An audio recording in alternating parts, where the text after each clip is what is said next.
माकडांनी मुलीला बलात्कारापासून वाचवलं, चिमुरडीला ओढत नेत होता नराधम, माकडांनी पाहिलं अन संपूर्ण देशभरात चर्चा।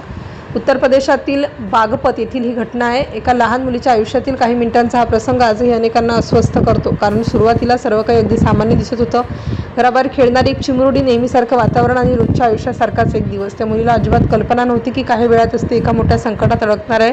घरच्यांनाही कोणतीच शंका नव्हती, सर्व काही सुरळीत सुरू होतं। पण त्याचवेळी एका व्यक्तीची नजर त्या मुलीवर पडली होती। काही वेळानंतर ही मुलगी घरापासून दूर जाताना दिसली। तिच्यासोबत असलेल्या व्यक्तीबद्दल त्या क्षणी कोणालाही काही संशय आला नाही, पण पुढे घडणाऱ्या घटना अत्यंत धक्कादायक ठरणार होत्या। हळूहळू ती मुलगी अनेक लोकांच्या नजरेआड झाली। ज्या दिशेने तिला नेलं जात होतं त्या ठिकाणी फारशी वर्दळ नव्हती, मदतीची शक्यता नव्हती आणि याच कारणामुळे पुढील परिस्थिती अधिक गंभीर बनली। दरम्यान घरच्यांना मुलगी दिसेनाशी झाल्याचं लक्षात आलं। सुरुवातीला त्यांनी परिसरात शोध सुरू केला, ती जवळच कुठेतरी खेळत असेल असा त्यांचा समज होता। पण वेळ जसा पुढे सरकत गेला तसतशी चिंता वाढू लागली। दुसरीकडे एक मुलगी एका निर्जन ठिकाणी पोहोचली होती। आजूबाजूला कोणी नव्हतं, पूर्ण शांतता होती आणि त्या शांततेत एक भयंकर संकट तिच्यासमोर उभं राहिलं।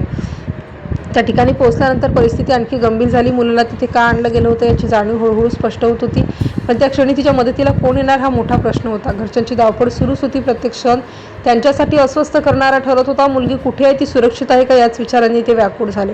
निर्जन ठिकाणी मात्र परिस्थिती आणखी धोकादायक बनत चालली होती। आरोपीला वाटलं होतं की आता त्याला कोणीही थांबवणार नाहीये। आसपास कोणतीही मानवी हालचाल नव्हती, पण काही वेळानंतर परिस्थिती एका क्षणात बदलली। जिथे कोणतीही आशा दिसत नव्हती, तिथे अचानक काहीतरी अनपेक्षित घडलं। त्या दिवशीही तसंच काहीतरी झालं। त्या परिसरात अचानक हालचाली निर्माण होऊ लागल्या, काहीतरी बदलत असल्याची जाणीव होऊ लागली। काही क्षणापूर्वी तिथे शांतता होती, तिथे आता गोंधळ निर्माण झाला। आरोपीचं लक्ष विचलित झालं। त्याला एका अडथळ्याचा सामना करावा लागला, ज्याची त्याने अजिबात अपेक्षा केली नव्हती। परिस्थिती त्याच्या नियंत्रणाबाहेर जाऊ लागली। तो गोंधळ वाढत गेला। आरोपीसाठी तिथे थांबणं कठीण होऊ लागलं। काही क्षणात परिस्थिती पूर्णपणे बदलू लागली।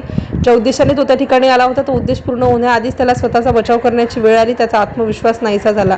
त्या अचानक घडलेल्या घटनेमुळे मुलीला सुटकेची संधी मिळाली। काही क्षणांपूर्वी जिथे संकट अधिक गडद होत होतं, तिथे आता परिस्थिती वेगळं वळण घेत होती।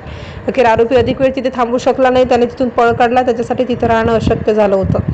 घटनेनंतर ती मुलगी कशीबशी घरी पोहोचली। घरच्यांनी तिला पाहताच सुटकेचा निश्वास सोडला, पण तिची अवस्था पाहून ते हादरले।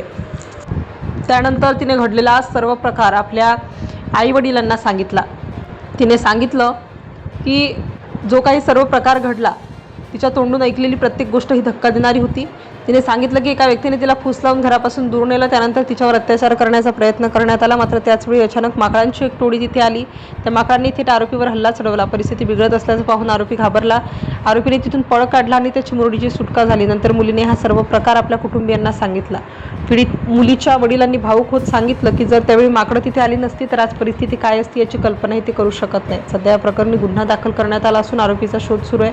मात्र या संपूर्ण घटनेची चर्चा देशभरात एका कारणामुळे झाली, कारण त्या दिवशी एका 6 वर्षाच्या निष्पाप मुलीच्या मदतीला कोणताही माणूस नाही, तर माकडांची टोळी धावून आली होती।